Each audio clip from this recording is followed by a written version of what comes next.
I will make you fishers of men, fishers of men, fishers of men. I will make you fishers of men if you follow me. If you follow me, if you follow me, I will make you fishers of men if you follow me.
허락하셔서 주님 앞에 나와 그 무거운 짐들 다 내려놓습니다. 한 주일 살아갈 새 힘을 허락하여 주옵소서. 주님이 우리의 힘과 능력이 되어 주옵소서. 세상 것 다 사라져도 주님 한 분만으로 충분한 인생 되게 하여 주옵소서. 말씀 듣습니다.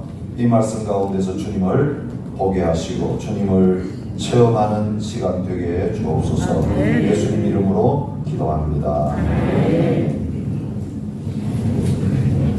마디그라는 사실 사순절 수요일부터 시작이 되는데 그 사순절 시작되는 수요일 전날인 화요일을 마디그라 그럽니다. 그래서 캐톨릭이 지배하고 있는 많은 나라들은 그때 카니발을 합니다. 왜냐하면 40일 동안 육고기를 못 먹게 하거든요. 그러니까 고기 못 먹는 그때 되기 전에 실컷 고기 먹고 그 다음에 즐기자. 참 이상하게 변질이 됐습니다. 마디그라도 사실 그런 의미로 시작이 된 성소수자들 축제죠. 이미 사순절이 시작됐는데 토요일 날까지 연장시켜가지고 마디그라를 했습니다. 이제는 그 시간 상관없다. 아예 눈치 보지 않고 이제 마음껏 선을 넘는, 요즘 말하면 이제 선을 넘고 싸움을 선포하는 그런 일들이 벌어지고 있습니다. 매년 이 마디그라 끝난 다음에 시드니의 한인교회들, 이제는 다민족 교회들까지 합해서 시내에서 성시와 행진을 해왔습니다. 두 주 후에 이번에도 그렇게 가서 주의 이름을 선포하며 이 도시의 주인은 예수 그리스도시다. 저희들이 선포하는 그런 시간들을 가지려고 합니다. 이 사순절 기간에 일어나는 일입니다.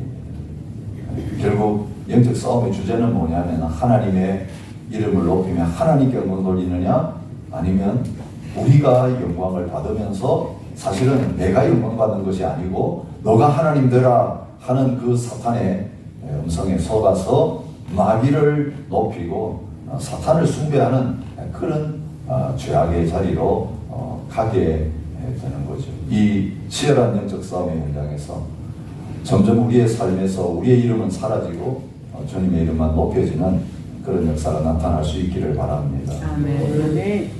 오늘 세례 요한을 통해서 하나님께서 이 사순절을 시작하는 저희들에게 말씀하기를 원하십니다. 사실 세례 요한이 어떻게 죽었는가라고 하는 그 기사는 안 나타납니다. 그죠? 세례 요한이 어떻게 태어났는가 나와 있어요. 그 다음에 세례 요한이 어떻게 활동했는가 나와 있어요.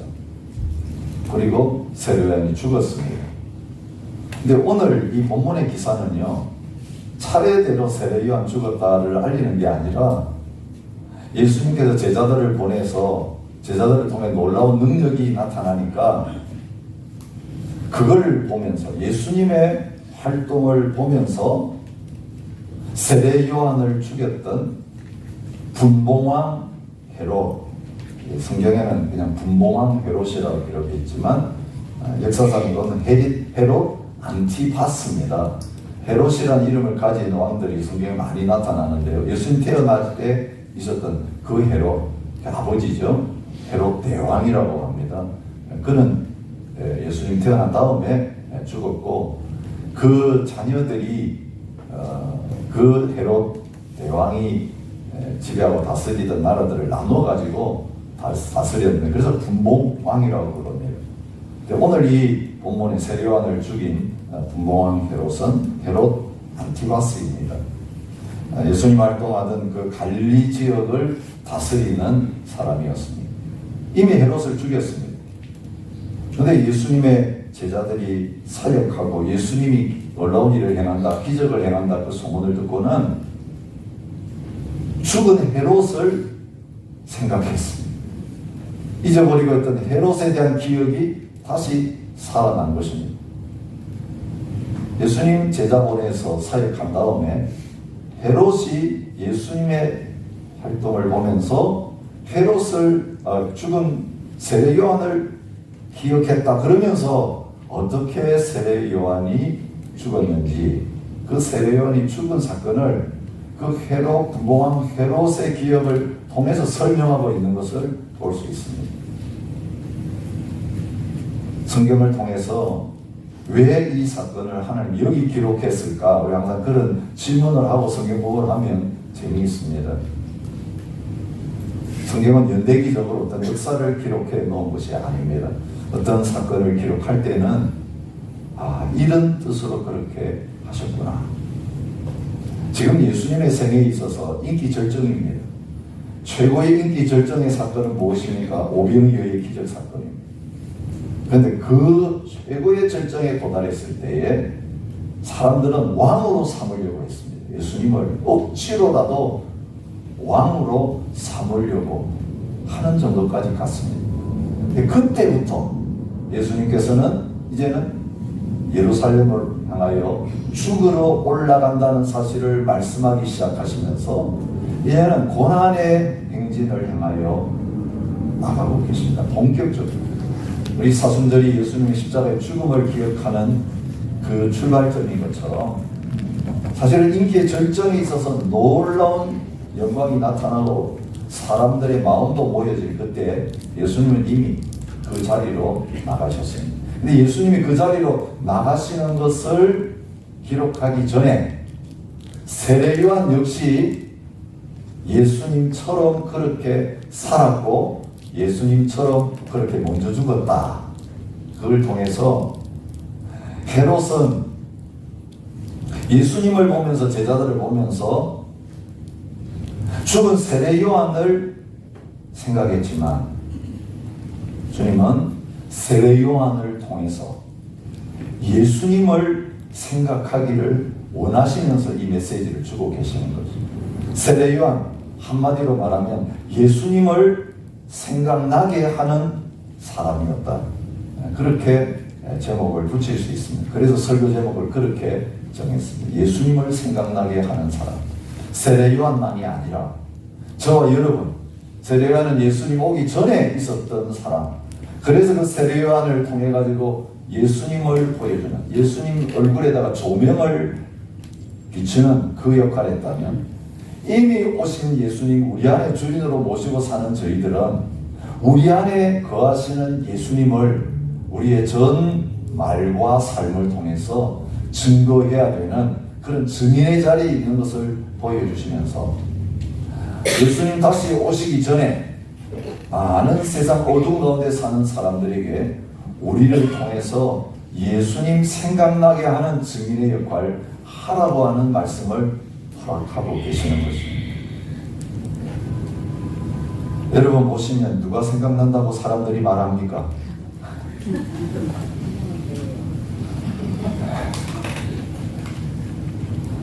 내가 옛날 전도사 시절에 신학교 갓 들어가가지고 중고등부, 고등부 학생들 맡아가지고 가르쳤는데요. 그때 학생들이 저를 보면 형사가 생각나요. 얼마나 학생들을 잡았으면, 어휴, 전도사님 앞에 서면 숨길 수가 없어요. 무서워요. 네, 말 잘 들었습니다. 뭐 다 알고 있는 것 같아가지고, 아유, 전도사님한테 한번 지키면 끝이다.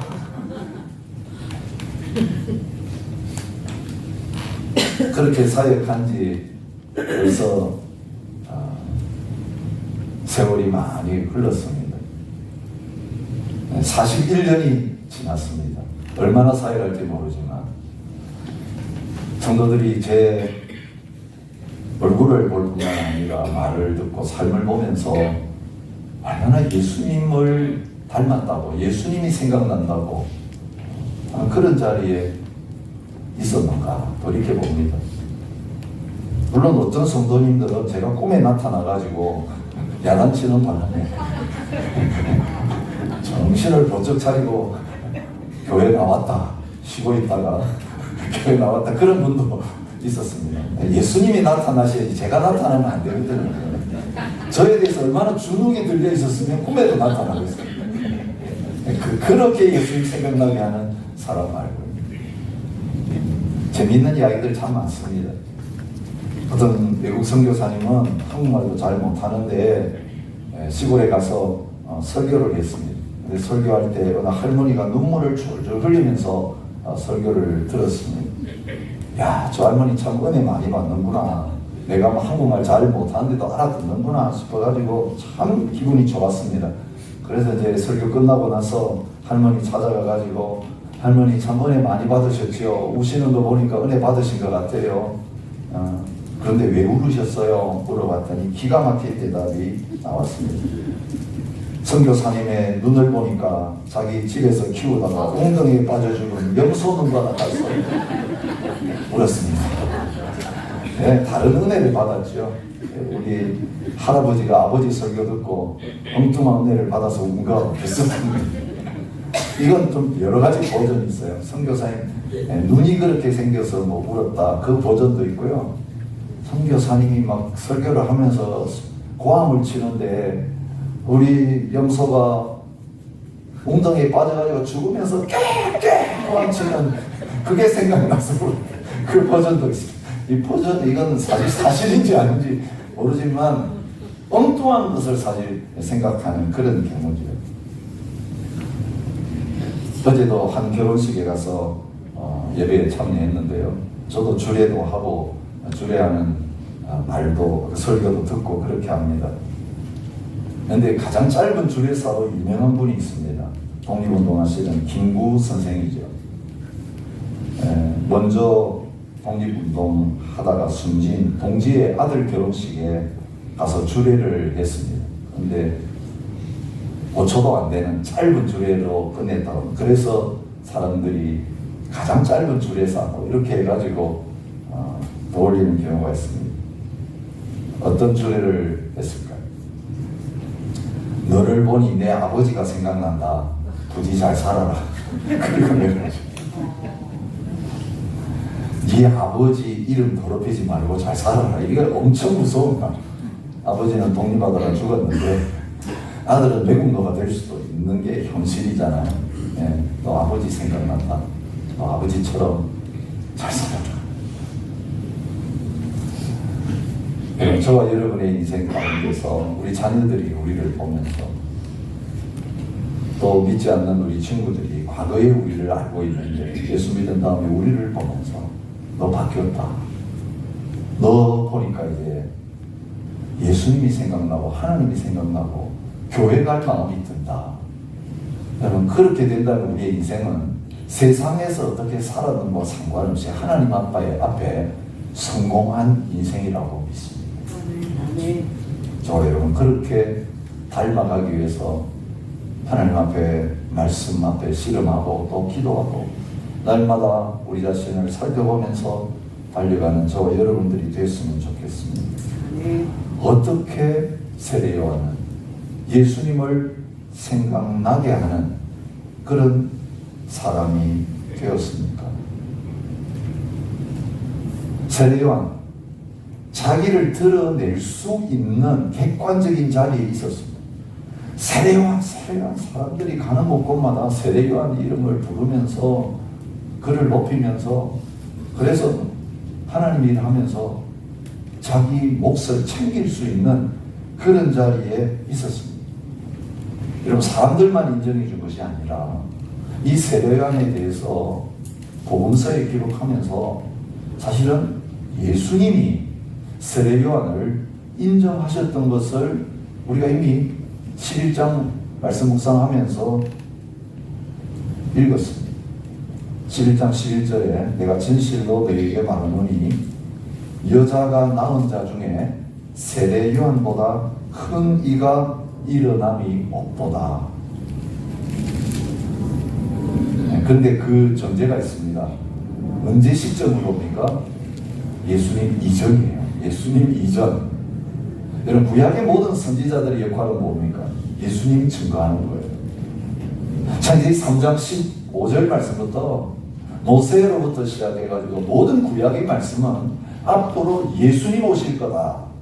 그거를 알려주는 말씀이었어요. 그래서 선지자의 역할은 오실 예수님을 증거하는 것이었습니다. 구약의 많은 믿음의 사람들은 다 아벨에서부터 시작해서 예수님이 어떤 분이신가를 그 삶을 통해 보여주는 요즘 예표라고 그러죠. 미리 그 사람 보면 앞으로 오실 예수님이 이렇게 사시겠구나. 그걸 보여주는 역할을 했던 사람이라는 것. 그런데 그렇게 구약에서 많은 선지자들이 예수님을 보여줬는데 예수님을 생각나게 했는데 예수님 바로 오시기 전 6개월 전에 태어나서 예수님과 함께 동시대를 살았지만 사실은 예수님 이전에 구약 구속사적으로 보면 구약에 속했던 이 세례요한이 마지막 선지자였고 그렇기 때문에 가장 뛰어난 역할을 한 사람이다. 세례요한보다 큰 사람이 없다. 이 세상적 관점에서 아니라 구원의 역사에 있어서 그의 역할이 그만큼 뛰어났다는 것을 말하고 있습니다. 누가복음 1장 15절 세례요한이 태어나기 전에 이미 천사를 통해서 태어날 것을 아버지에게 말씀하시면서 그에 대해서 이렇게 말씀하십니다. 이는 그가 주 앞에 큰 자가 되어 하나님 앞에 큰 사람이다라고 말하고 있습니다. 근데 여러분 아셔야 돼요. 주님이 인정해 주시고 하나님 앞에서 아무리 큰 사람이라고 해도 그걸 가지고 사람들 앞에서 인정받고 사람들 앞에서 높임을 받는 것은 전혀 상관이 없다는 거예요. 오늘 우리가 하나님 앞에서 뭔가 좀 받아가지고 인정받고 좀 크다고 그것 가지고 이제 사람들 앞에 나 이런 사람 그 명함 받아가지고 다니면서 사람들이 나를 따르게 만들고 사람들이 나를 인정하게 만들고 사람들 앞에서 높아지는 행세를 한다면 그건 사군이에요. 그건 거짓선이죠. 하나님이 세례요한을 통해서 분명하게 가장 큰 그가 어떤 역할을 했느냐. 예수님도 말씀하셨죠. 큰 자가 되려고 하면 가장 작은 사람이 되어야 된다. 세례요한 거기 합당한 사람이고 예수님 자신도 사실 그 본을 보이셨고 우리도 그렇게 하기를 원하셨고 세례요한 대표적으로 가장 큰 자가 어떻게 예수님 생각나게 하기 위해서 가장 낮은 자리에 서게 되었는가 그것을 보여주고 있습니다. 자, 세례요한이 어떻게 예수님을 생각나게 했습니다. 사람들은 세례요한 하면서 세례 받으려고 줄 서고, 그죠? 사실은 그를 환영하지 않았던 바리새인들조차도 와가지고 세례 한번 받아보려고 머리를 디미는 그런 상황 가운데서 세례요한 자신을 철저하게 낮추고 오직 예수님만 드러냈던 것을 보게 됩니다. 마가복음 1장 7절에서 그는 이렇게 말합니다. 나보다 능력 많으시니가 내 뒤에 오시나니 나는 굽혀 그의 신발끈을 풀기도 감당하지 못하겠노라. 나는 그분 신발끈 풀 자격도 없다. 여러분 누가 신발끈 풉니까? 예, 종들이 하는 일이었습니다. 주인이 오면 그 주인의 신발끈 풀고 종들은 또 어떻게 합니까? 신발끈만 푸는 게 아니라 발도 물로 씻겨주는 그 자리에 있습니다. 너희가 서로 발 씻겨라. 예수님께서 세족한 다음에 그것을 말씀하신 이유는 너희 종되라는 거예요. 제일 낮은 자리에 앉아서 섬기는 그 역할을 하라는 것입니다. 근데 세례요한은 사람들은 그를 그렇게 높였는데 주님도 인정해 주셨는데 실제적으로 나는 신발끈 풀 자격도 없는 사람이다. 그렇게 분명하게 말로 예수님을 생각나게 하는 것을 봅니다. 요한복음은 요한이 예수님을 어떻게 말로 증거하고 있는지 그의 증언들을 소개하고 있습니다. 내가 전에 말하기를 내 뒤에 오시는 이가 나보다 앞선 것은 나보다 먼저 계심이라는 것이 이 사람을 가르치는 것이다. 당신 메시아 맞소? 우리가 당신을 따라야 될까요? 예루살렘에서 사람들 와가지고 그의 신분에 대해서 신문할 때에 분명하게 나 아니야. 그러면서 내 뒤에 오시는 그분이 진짜 메시아라는 것을 증언합니다. 누구냐? 우리를 보낸 이들에게 대답하게 하라. 너는 내게 대하여 무엇이라 하느냐? 나는 선지자 이사야의 말과 같이 주의 길을 곱게 하라고 광야에서 외치는 자의 소리다. 나는 광야에서 예수님 전하고 그냥 사라지는 소리와 같은 사람. 여러분 전령 아시죠? 왕이 행차하기 전에 왕이 행차합니다. 앞서 와가지고 소리를 지르고 사람들 다 이제 왕의 행차를 준비하게 만든 역할을 하고 나면 사라져야 될 사람, 그 다음에 이제 왕이 나타나면 사람들은 그 왕에게 경배하고 왕에게 예의를 갖추는 그 전령이다. 나는 행차를 준비하는 자지 나는 왕이 아니다.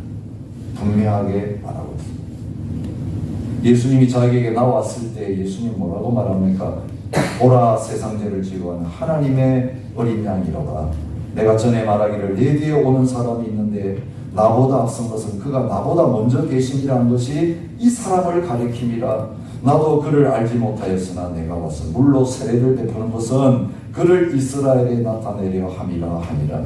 요한이 또 증언하여 이르되 보라 내가 보매 성령이 비둘기같이 하늘로부터 내려와서 그 위에 머물렀더라. 나도 그를 알지 못하였으나 나를 보내어 물로 세례를 베풀라 하신 그이가 나에게 말씀하시되 성령이 내려서 누구 위에든지 머무는 것을 보거든 그가 곧 성령으로 세례를 베푸는 이인 줄 알라 하셨기에 내가 보고 그가 하나님의 아들이심을 증언하였노라. 여러분 예수님이 우리한테 세례 받았으면 그거 사람들 앞에 가서 알릴 수 있지 않겠어요? 내가 예수님에게 세례 받았어. 만약 저에게 세례 받은 사람이 뭐 대통령 되거나 아니 유명해져서 그 사람에게 세례 줬다고 하면서 끼어들려고, 그러니까 그 사람의 영광에 조금이라도 끼어들려고 하는 것이 우리 인간의 심리인데, 세례는 정말 안 돼요. 왜 예수님이 세례 요한에게 세례 받으러 왔냐?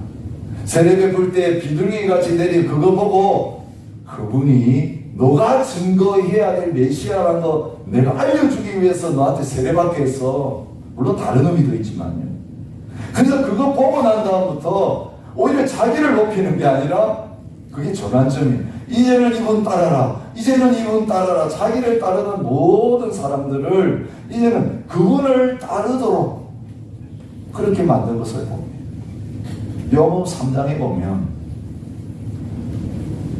이 세례요한의 제자들이 세례요한과 나눈 대화가 나와 있습니다. 선생님과 함께 요단강 저편에 있던 그분, 선생님이 증언하던 그분이 세례를 베풉니다. 요즘은 이런 거죠. 선생님께 세례 받았던 사람이 나와가지고 회사를 따로 차렸습니다. 근데 똑같은 제품을 팝니다. 요한의 전매품은 세례입니다. 근데 그것도 세례 베풀려. 시드니 바다에 그런 일들 많죠. 그 밑에 가서 같이 일하다가 나가가지고 또 똑같은 회사 차리고, 그래서 서로 원수가 되고 경쟁자가 되고. 예수님이 하시는 일이 요즘으로 말하면 그런 일을 하고 계십니다. 그런데 세례 요한에게 왔던 손님들이 다 그리로 갑니다.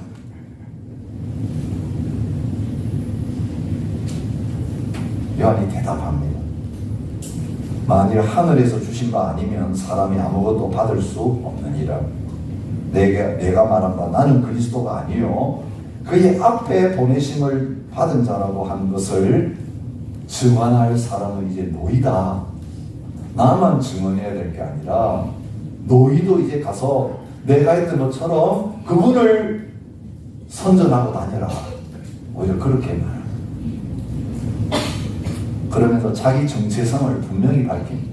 신부를 취하는 자는 신랑이나 서서 신랑의 음성을 듣는 친구가 크게 기뻐하나니 나는 이러한 기쁨으로 충만하였노라.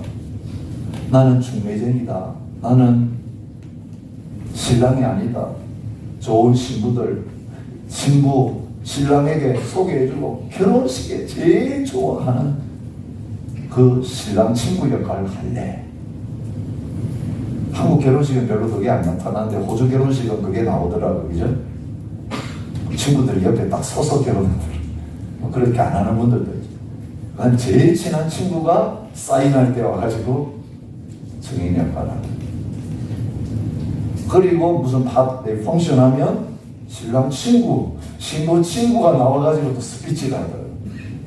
그죠? 아, 얘 어릴 때 이랬어요. 옆에서 보니까 이랬어요 하면서 아주 재미있게. 근데 얼마나 기쁨으로 그렇게 하는지 저놈이 내한테서 뺏어갔다 이런 친구들은 한 번도 보지 못했어요.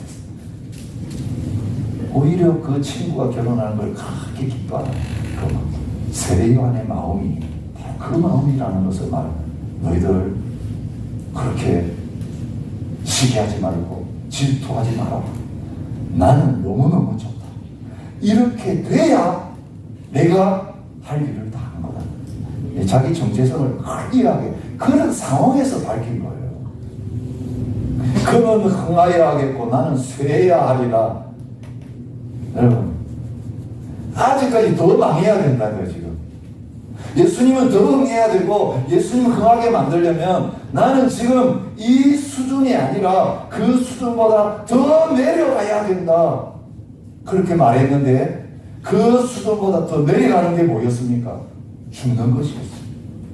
나는 말을 통해서만 예수님 증거하는 사람이 아니라 내 말이 옳다는 것을 내 삶을 통해서 보여주면서 예수님을 증거할 거야. 예수님 생각나게 할 거야. 그렇게 말합니다. 그래서 예수님 오기 전에 출생을 통해서 예수님을 증거했고, 사실은 세례 요한이 예수님이 오실 길을 어떻게 준비하냐 하면요, 예수님 사역하기 전에 사라져요. 근데 자기가 한 일도 아니에요. 4장 12절에 예수께서 요한이 잡혔음을 들으시고 갈릴리로 물러가셨다가 나사렛을 떠나 스불론과 납달리 지경 해변에 있는 가버나움에 가서 사시니, 이게 예수님의 본격적인 사역이에요. 세례 요한이 예수님에게 세례 주는 것까지 했어요. 그 다음에 예수님이 이제 갈릴리에서 본격적으로 사역을 시작하죠. 세례 받는 건 사역의 출발점이에요. 그런데 바톤 터치가 바로 그 세례 받는 사역이에요. 세례 주는 사역. 그러면서 예수님 등장하기 전에 하나님이 어떻게 처리하셨냐면, 바로 헤로데에게 미움을 받아서 잡혀서 감옥에 들어가게 만들었어요. 이건 세례 요한이 스스로 한 거 아니에요. 그냥 하나님께서 그렇게 정해놓으신 거예요. 나는 6개월 전에 와서 길 닦고 예수님 온다고 말해놓고 예수님이 이분이라고 너도 보고, 세례 줄 때 확인해서 보고, 그 다음에는 너는 사라져줘야 그분이 마음껏 활동할 수 있다. 그리고 나서 예수님이 돌아가시기 전에 죄 없으시지만 박해를 받아서 순교하는 그 모습으로 세례 요한도 죽게 하십니다. 그래서 어떻게 세례 요한이 죽었는가 여기 나와요. 여러분, 죽인 분봉왕 헤롯이 볼 때도 세례 요한은 큰 잘못이었어요. 왜 죽이게 되었습니까? 결국 헤로디아의 말대로 사람들 앞에 약속은 했는데 헤로디아가 자기 딸 통해가지고 헤롯의 목을 주세요, 그거 요청하니까 사실 사람들 때문에 감옥에는 집어넣었지만 감히 죽이지 못하고 시간 끌고 있었는데, 결국 그 농간에 넘어가서 결국 죽여서 자기 부인의 소원을 들어주었다. 여러분, 어떤 분들은 이 본문을 가지고 헤롯처럼 하면 안 됩니다, 그런 설교를 하시더라고요. 그죠? 여러분, 사람 두려워하지 마세요. 여러분, 바른 말 한다고 그 사람 미워하지 마세요. 여러분, 도덕적인 교훈 여기서 얼마든지 찾아낼 수 있어요. 이 헤롯 같은 비겁한 사람 되지 마세요. 오늘 본문의 내용 그거 아니에요. 헤롯이 이렇게 비겁하게 죽이지 말아야 될 의인 세례 요한 죽였다, 그게 포커스가 아니라 세례 요한을 가둔 것도, 세례 요한을 죽인 것도 결국 이 세례 요한이라는 인물이 어떤 사람인지 그것을 분명하게 드러내기 위해서 쓰임받은 것에 불과하다. 그래서 세례 요한이 어떤 사람인가를 분명히 드러내주고 계시는 것을 볼 수 있습니다. 예수님은 바로 세례 요한이 구약에 예언된 그대로 자신의 역할을 제대로 잘 감당한 사람, 나를 생각나게 한 사람이라는 것을 끊임없이 반복해서 말씀해 주십니다. 세례 요한을 구약의 선지자 두 사람이 예언했습니다. 한 사람은 이사야고 한 사람은 말라기입니다. 특별히 구약의 마지막 말라기, 마지막 장에서 세례 요한에 대해서 예언하는 것을 봅니다. 외치는 자의 소리여 이르되 너희는 광야에서 여호와의 길을 예비하라, 사막에서 우리 하나님의 대로를 평탄하게 하라. 이사야 40장 3절에서 이사야 선지자가 세례 요한에 대해서 예언한 내용이에요. 그리고 세례 요한은 그 말씀을 알았기 때문에 내가 이사야가 예언한 그대로 광야에 외치는 자의 소리였다 증언했고, 복음서 기자들도 바로 그게 맞다, 예수님도 바로 그 이사야의 예언대로 와서 광야에서 메시아의 길을 준비한 사람이다, confirm해 주십니다. 또 말라기 선지자 이렇게 세례 요한에 대해서 예언합니다. 말라기 3장 1절 만군의 여호와가 이르노라, 보라 내가 내 사자를 보내리니 그가 내 앞에서 길을 준비할 것이요. 나는 앞에서 길 준비하는 사람이다. 말라기 선지자도 예언했습니다. 말라기 4장 5절부터 6절입니다. 보라, 여호와의 크고 두려운 날이 이르기 전에 내가 선지자 엘리야를 너희에게 보내리니 그가 아버지의 마음을 자녀에게로 돌이키게 하고 자녀들의 마음을 그들의 아버지에게로 돌이키게 하리라. 엘리야가 본다. 여러분, 엘리야가 환생한다는 이야기 아닙니다. 다시 엘리야가 태어난다는 이야기 아닙니다. 엘리야와 같은 그 역할을 할 것이라는 것을 말해주는 거예요. 엘리야가 이것도 뭐 비슷하게 있고, 엘리야의 사역, 그 능력 가지고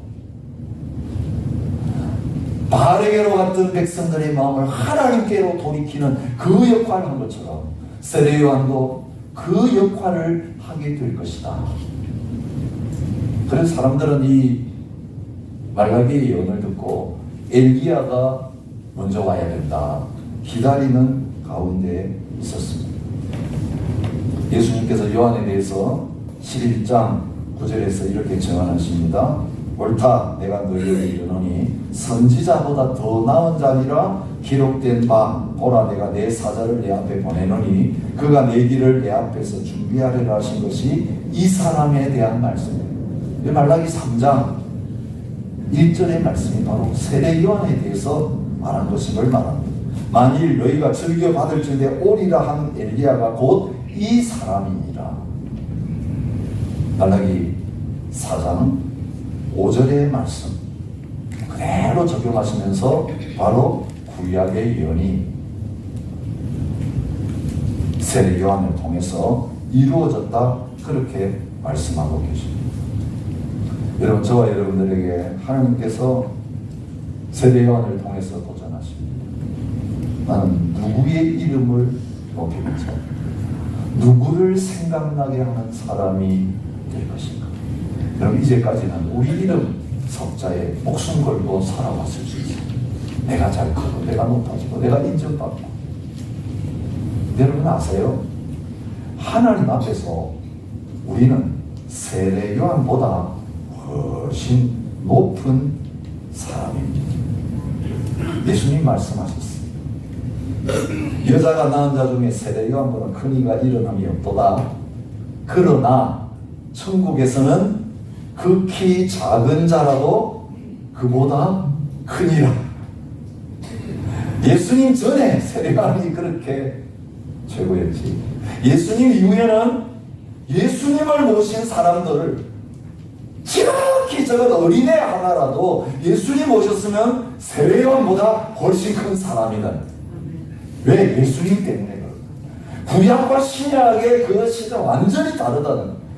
해가 뜨기 전의 시대와 해가 뜬 다음에 빛의 그 강도는 완전히 비교가 불가능하다는 것을 말합니다. 저와 여러분, 예수 그리스도 안에서 세례 요한보다 큰 자가 되었습니다. 예수님 때문에 그렇습니다. 예수님 안에서 하나님의 아들, 딸이 되었습니다. 이보다 큰 게 어디 있습니까? 선지자라는 이름보다 하나님의 아들, 딸이라는 이름이 더 크고 놀라운 이름입니다. 근데 이거 가지고 떵떵거리고 큰 소리하고 세상에서 잘되라고 그런 주시지 않았다는 거예요. 여러분, 이 정도 자존감이 있으면 종되는 거 괜찮아요. 오른밤 쳐도 왼밤 들려낼 수 있어요. 왜요? 하나님의 아들, 하나님의 딸이니까. 뭐 옷 다 벗겨가도 괜찮아요. 여러분, 내가 무슨 옷을 입느냐, 사람들 앞에서 어떤 자리를 가지고 있냐, 얼마나 건강하냐, 얼굴이 잘생겼냐, 키가 크냐, 이거 상관없이 오늘 우리는 주 안에서 가장 높은 자입니다. 예수님 때문에. 이런 사람만이 종이 될 수 있어요. 이런 사람만이 죽을 수 있어요. 바울처럼 내가 귀하게 여기던 모든 것들 이제는 다 배설물로 여기고 해로 여긴다. 이유는 내 안에서 예수님이 가장 존귀하게 되어야 되기 때문에. 여러분, 예수님만, 예수의 이름만 높이려면요, 대가를 지불해야 돼요. 이번 주 우리 묵상했잖아요. 보배를 발견했으면 그거 차지하려고 어떻게 해야 됩니까? 훔쳐가면 안 돼요. 보배 발견. 농가들 밭 갈다가 숨겨놓은 보배 옛날에 많았잖아요. 요즘도 그렇죠. 전쟁 날 때 어디다 숨겨놓은 게 아니잖아. 밭에다가 숨겨. 예, 뭐 전라도 어떤 밭에서는 도박 자금을 수억 숨겨놨다가 그거 발견해가지고 다 환수당하고 뭐 그런 보도도 있었어요. 옛날에 그런 시절. 그런데 주인은 죽었습니다. 밥 갈다가 보배 발견했습니다. 그러면 신고하면 10분의 1은 차지할 수 있고 말 안 하고 자기가 차지하면 그거 굉장한 거예요. 그렇게 하지 않았습니다. 모든 재산을 다 팔아서 그 밭을 자기 소유로 삼았습니다. 그리고 그 보배를 값진 진주 하나를 만났을 때 이것만 가지면 끝이다. 그랬을 때 전 재산을 다 팔아서 자기가 원하는 거지. 그동안 모았던 진주 다 팔아도 비교할 수 없는 가장 값진 진주를 소유했습니다. 여러분 이건 우리 삶입니다. 예수 그리스도 한 분으로 족하다면 이제 우리 아까운 거 없어야 돼요. 내 이름도 내 건강도 내 소유도 내 명예도 그게 우리의 삶을 통해 예수님을 높이고 예수님을 증거하고 예수님을 생각나게 하는 거예요. 우리의 인생에서 예수님이 최고다. 저 사람 보니까 예수가 뭔가 대단한 사람인가 보다. 예수 믿는 사람이 사기꾼이고 예수 믿는 사람이 이기적이고 예수 믿는 사람이 자기밖에 모르고 왜 그렇게 됐습니까?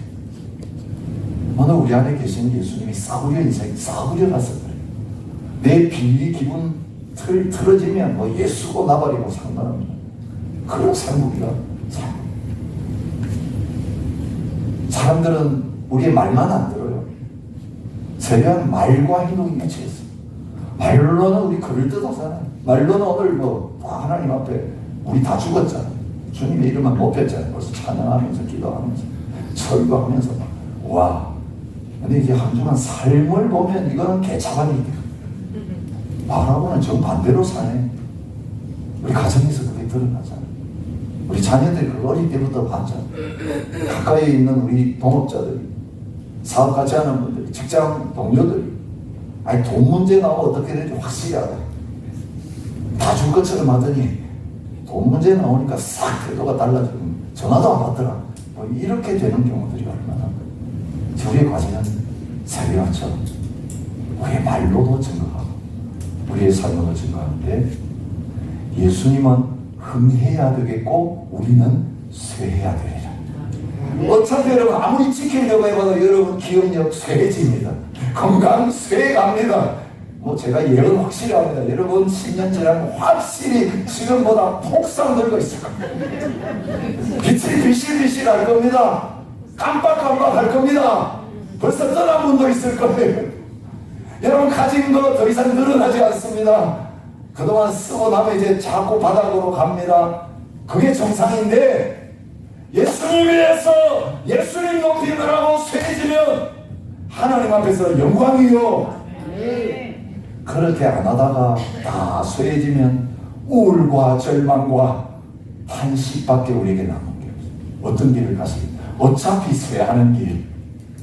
흥하게 아무리 하려고 해도 흥하게 해보면 또 쇠하고 쇠하는 이 세상의 가운데서 가장 확실한 노후 대책을 보여주셨습니다. 예수님 흥하게 하고 자발적으로 쇠하는 길, 죽음의 길로 세례연처럼 앞서서 뚜벅뚜벅 걸어갑시다. 이게 갈대의 길이에요. 우리 교회가 가야 될 길이에요. 우리 교회 큰 교회 만들어 이름 높이는 교회 아니라 주님 높인 다음에 이제 해산하라 그러면 이름도 없애는 교회가 되기를 축복해요. 다 흩어서 열방 가운데로 보내고 다른 교회에서 흥하게 하기 위해서 보내고 우리 그 역할을 하라고 하면 그렇게 할 수 있는 교회 되시기를 축복해요. 갈래교회 이름이 중요하지 않아요.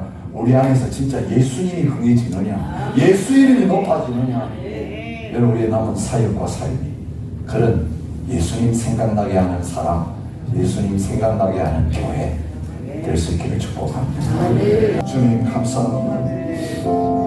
세례요한을 통해서 구약시대에도 예수님 오기 전에도 그렇게 살아낼 수 있었던 것 실물로 보여주셔서 감사합니다. 이미 주님 오셔서 어떻게 죽으시고 부활하는 거 우리 보았고 다시 오실 것이고 이제는 성령 보내주시고 우리와 함께 계시는데 하나님 세례요한보다 큰 자라고 우리에게 말씀해 주셨는데 크게 살게 주옵소서. 더 크게 일하게 하여 주옵소서. 오늘 세상에서 크게 가지고 하나님 세상 사람들은 비웃고 조롱하는 그 낮은 자리에 종의 자리에서 오직 쇠하여지고 망해지고 죽어가면서 주의 이름 높이고 하나님께만 영광 돌리는 저희 모두가 되게 하여 주옵소서. 가장 작은 것이 큰 것이요 가장 낮은 자리가 높은 자리라고 고백하면서 이제는 죽어도 산다라고 하는 그 부활신앙으로 남은 생애를 달려가게 하여 주옵소서.